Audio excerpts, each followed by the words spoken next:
It's the 19th of September, 2022. Comment about the issue with the undersheriff and the chief, well, was chief, now acting undersheriff of the Monterey County Sheriff's Office. Apparently, the undersheriff had been texting someone at the sheriff's office, and from what I've discovered, that person is in command staff. And they haven't filed a criminal action for what was reported to have happened in regards to texting and so forth. I'm thinking maybe that there's probably texting that was going back and forth between the two of them, but then there was another party that was involved, and apparently that person's married, and female number one found out about female number two, and then all of a sudden there's an issue. They should have, and I would think would have, gone directly to internal affairs the minute they felt that something was happening that was inappropriate. And by the fact that they haven't filed a criminal case, I am almost thinking they don't want it to get out that there's evidence that shows them engaged in mutual texting. It just appears that way. I know who she is, and I'm just thinking to myself, well, why wouldn't she file with the DA? Because if the undersheriff did do the things that are reported, and there's some criminal or there's some wrongdoing, I don't think him walking away with his pension is the way things should be handled. I think it should be taken to the fullest extent of the law, and the DA should have been involved, but that doesn't seem to be the case. So basically what you have is a bunch of hearsay. You have witnesses, according to Felix Cortez, that he has interviewed, that don't want to go public. It's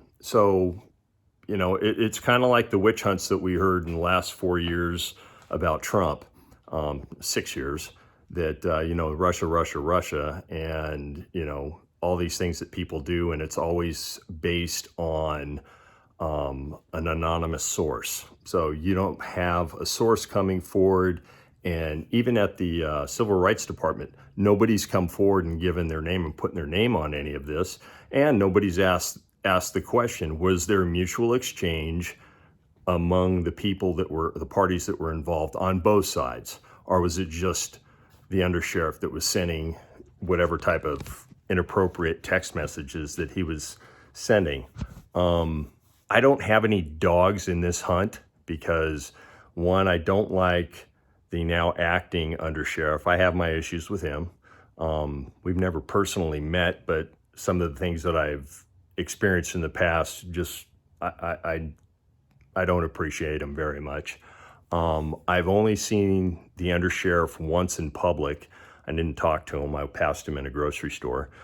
We looked at each other and kind of, hey, it looks like that guy.